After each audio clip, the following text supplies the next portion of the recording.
Welcome back to another Film Geek video. Today I am talking about 5 obscure movies from the 2000s, or the early aughts, however you want to put it. Anyways, these are films that may have been popular at the time they came out, but they've fallen through the cracks as time has gone on, or maybe they never really got the shot. They didn't resonate with audience when they released, but maybe nowadays with more of a modern sensibility, these films might be reconsidered and be hidden gems out there in the wild. And all of these films are available on at least a rental platform. None of these films are super hard to find. You can find a lot of these on physical media because, well, I own them, but these aren't necessarily difficult to find out in the wild. You can find them on places like Tubi and different rental services, and I will talk about where you can find them. Also, too, this is just a suggestions list. This is not any kind of better than ranking video or anything like that. We're not going to go over Rotten Tomatoes scores. These are just 5 films that I particularly like that came out in the early 2000s.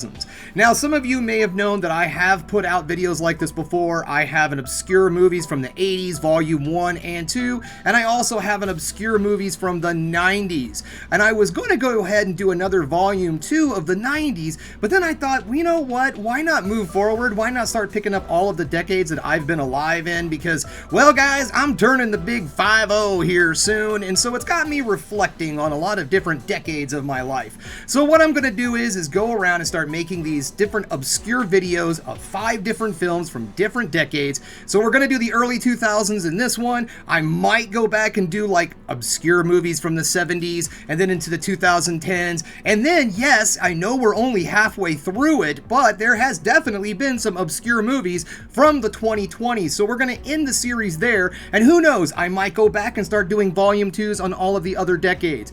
Needless to say, I don't want to become one of those just nostalgia channels that only talks about the 70s through the 90s, like they're the only decades that had anything good come out, or hidden gems or anything like that. So we're going to be moving forward here at the Film Geek and going into the future. Oh, before I move forward, I just want to say, if you hear a weird kind of grinding type sound in my background right now, don't be alarmed by that, because that's just my air conditioning unit. It's a particularly warm day here in Kansas City for this time of the year, and normally I turn the air conditioning off because it's a big rattling machine, but we live in an older building, but you know, I had to leave it on because this is going to be a longer format and I'm going to be under hot lights for a little while. So yeah, sorry about the grinding sound. Hopefully the music or something covers it up and it's not noticeable. Alright, so let's get this list going. So let's get this list started, shall we, with a little movie that came out in 2003, Shattered Glass. Shattered Glass is directed by Billy Ray and it's starring Hayden Christensen,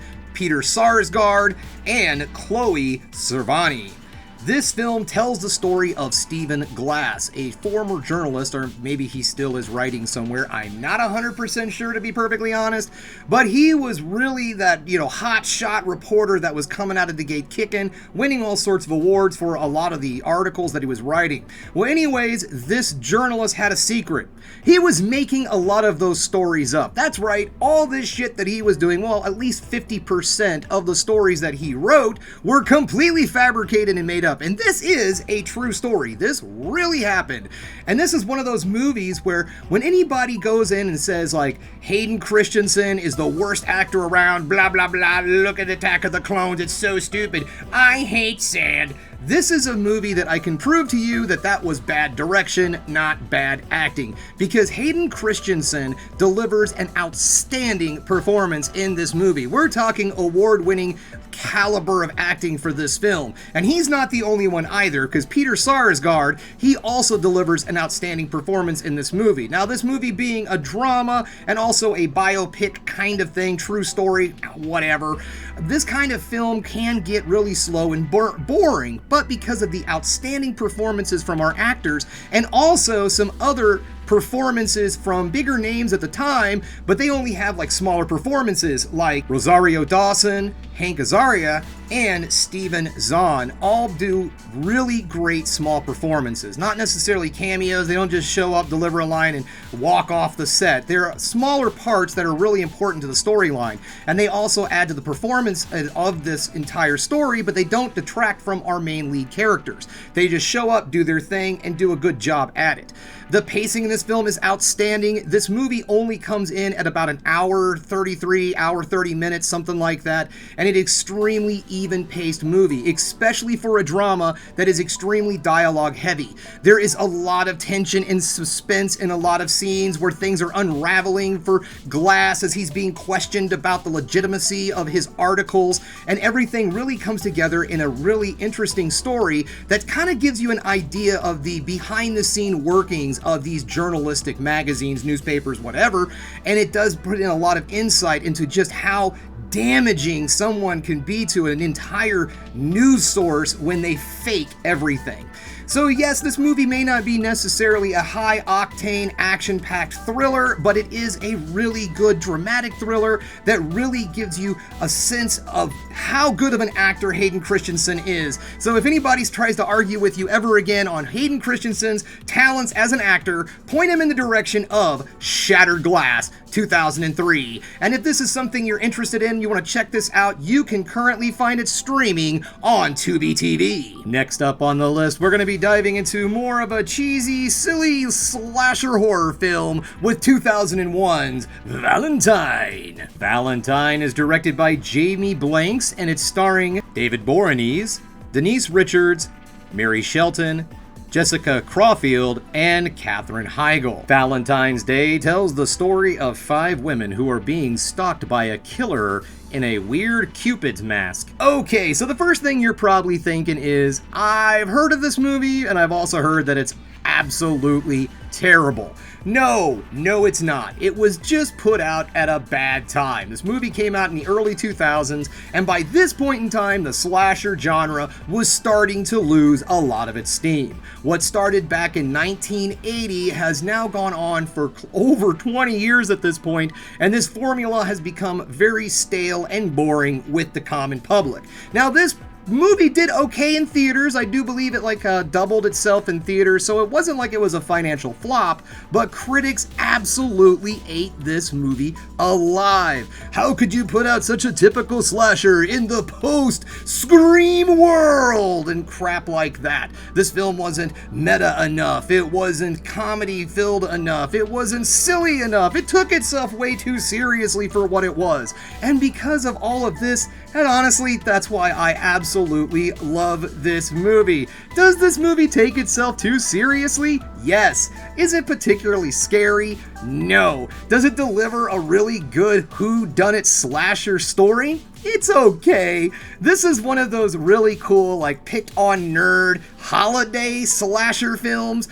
Way back in middle school, this young boy is picked on by these 5 girls. I guess you could say 5 are picked on. He was picked on. He asked each one of these girls to dance, and each one of them gave him some really awful reason on why they wouldn't dance with him. Say for one who just said, find me later on down the road. Even one of them going as far as dancing with him and then shaming him in front of a whole group. Yep, this is one of those nerds get back at those who wronged them slashers. This film was just a little too close to those 80 slashers of yore, and it just wasn't silly enough for it to be a parody film. It took itself too seriously, and yes, it does not necessarily deliver in the scares, but that doesn't necessarily mean that this movie's bad whatsoever. Each one of our actors in this movie delivers some outstanding kills and some outstanding fun. There's all sorts of really great action in this film, and is it silly? Yes. Does it take itself way too seriously? Yes. But I find all of these things absolutely fun with this film. And one of the other things about this movie that I find really cool is the slasher himself, or themselves, herself, whoever this slasher may be. What's really cool about this slasher is the look of the slasher. That mask is so cool, just this emotionalist Cupid mask, and he goes around killing people in other types of, I guess you could say, Valentine fashion. I mean, at least at one point he does use a bow and arrow, so I guess, yeah, that kind of keeps with the theme beyond the Cupid mask. But yes, this is a fun film at the end of the day, guys. This is not something you take too awful seriously. It's just a fun one to sit down and check out. And I thought of this movie immediately when the movie Heart Eyes came out. Now, Heart Eyes is a much better film than this, not gonna lie. And the kills in this movie aren't necessarily brutal. They are very typical, but I do like the victims. That's one of the things about this movie that really helps it along the way, is not just a really good slasher, but they also have really good victims in the story. Some of them, of course, are your typical tropes that you don't necessarily root for, but in all honesty, most of the victims in this are people that you're rooting for and hoping that they don't necessarily get hurt and get out of the situation. I do think that this is a fun movie. It's paced evenly. It's not long. It's another one of those movies at the 90-minute mark, right around there. It doesn't overstay its welcome. It gets in, gets out. It does seem like it was going to set itself up for some more movies down the road, but then what slasher doesn't do that? And then what slasher doesn't deliver later on down the road? So all in all, guys, I think this is a fun little film that if you're sitting around on Valentine's Day, you've already seen pretty much all of the typical Valentine Day horror movies, and you and your special somebody want to watch something that you may not have seen before because there's a really good chance you haven't seen this movie, then you can find it right now. At this point in time, it is just out there for rental on Prime, Fandango, and Google, I believe. But this is one of those movies that pops up on Prime for free for members every so often, so keep your eyes open for that one. Third up on this list today comes to us from the year 2004, Layer Cake. Layer Cake tells the story of a drug dealer played by Daniel Craig, who wants to retire and get out of the business entirely. But before he can, his boss has him do 2 more jobs. If you're someone who enjoys a very intense crime thriller, this is definitely the film for you. And I'm not necessarily saying intense as tons of, suspense and tension and things of that sort. There's that, don't get me wrong, but this story has so many different layers, you can see why this film is named Layer Cake. There is a lot going on. You follow Daniel Craig as he's trying to accomplish these 2 different jobs that his boss gave him. Meanwhile, he doesn't know who he can trust or who he can work with in order to achieve his goal and get out of this business entirely.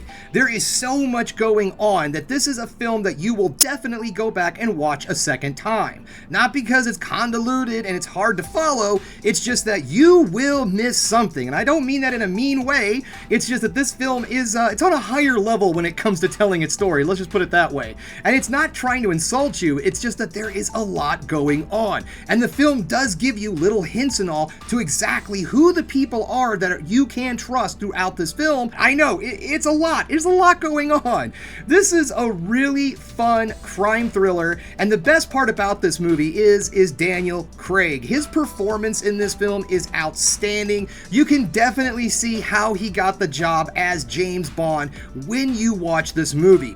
This film also has a lot of flash and style, but it is definitely not style over substance. It has 50-50 if you ask me. This film has a lot of really cool transitions and different kind of editing effects, lots of cool stuff going on there, and one of my favorite things in this film is the intro to this movie. Daniel Craig is a drug dealer, and at the beginning of the movie he's explaining to everybody how his job works and how it would just be easier if we had this drug store that you could just go to and pick up drugs. And he's comparing what he does as a, I guess you could say, drug dealer to the pharmaceutical companies of the world, going through a drugstore and showing his products on the shelves in place of the products that you normally find at your local drugstore. And I thought it was a neat little way of showing how honestly both of those industries aren't necessarily that different. So if you're looking for an extremely in-depth, well-made, well-crafted, well-acted crime thriller that you may or may not have ever seen, I highly recommend checking out Layer Cake. You could find this one currently on VOD services. It's out there for rent. You're not really going to find it on the membership streaming services at this time, but maybe that can change. Again, this movie is on Prime, and Prime does like to rotate through its older films, so maybe this will show up for free for members, but it is definitely worth the cost of the ticket. This film is probably, what, $3.99 to rent somewhere, and it's definitely worth that. If you're just sitting at home on a rainy afternoon, just wanting to watch a movie that you're going to sit there, watch it, and then go, I think I'm going to rewatch that movie just to make sure I got everything, then you're definitely going to want to check out 2004's Layer Cake. Next up on the list is the 2009 horror comedy Low. Low is directed by Travis Betts, and it's starring Ward Roberts, Sarah Laser, Devin Barry, and Jeremiah Burkett as the demon Low. This is a really unique film, guys. Everything in this movie takes place in one spot. Now, it's supposed to be the main character's apartment, bedroom, or just his apartment. I can't remember, honestly. But anyways, it all takes place in one spot. There is our main character sitting in a light in a circle of protection, and then the demon Low comes up to him. So most of this film is just darkness, guy, demon. That's how this film works, and it is absolutely amazing how this film draws you in on just those two together. But don't worry, there's other things that go on. The story of this film is simple enough. Man falls in love with a demon girl, and the demon girl gets sent back to hell. Boy decides to try to find demon girl, and so he raises another demon to go down to hell to find his girlfriend. Did you get all that? Don't worry, because later in this film, they do an entire musical number that will remind you that she is in fact a demon girl, and believe me folks, you will have this song stuck in your head for days to come. It is just so catchy, just like this film. Catchy, creative, and just a real fun watch. It's really amazing to me how this film is able to draw you in on something so simple. A movie that should have a much bigger look to it. You know, we're talking about someone who raises a demon from hell to try to find his lost love. There is definitely a Dante's Divine Comedy vibe to this film, but it doesn't necessarily base it off of something like that. And the way things work in this, it's not just one guy talking to this demon throughout the entire movie. There is a lot of that.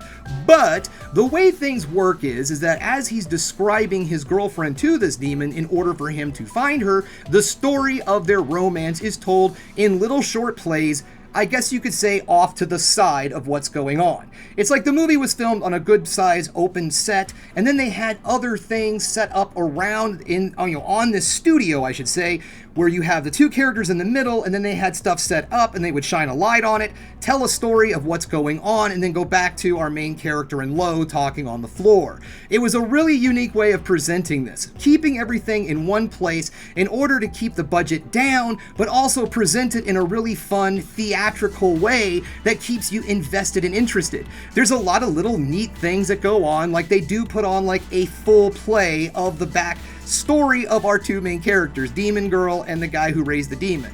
So they go back into these neat little setups and all, and it just looks really cool. All in all, guys, this is a really fun, unique, creative film that you can find streaming for free on Tubi. I highly recommend checking this movie out, but be ready for that earworm, Demon Girl. That brings us to our final film on our list today, and that is the 2009 film, Away We Go. Away We Go is directed by Sam Mendes, and it's starring John Krasinski and Maya Rudolph. It tells the story of a young couple that's about to have their first child. And they decide that they're going to travel around and try to find the best place to raise their child. While doing this, they meet all sorts of different friends and family from their past, and then see how their families work and operate. And it really gives some great insight into all the different families that you will find here in the United States or even around the world, because this movie does jump up into Canada a little bit.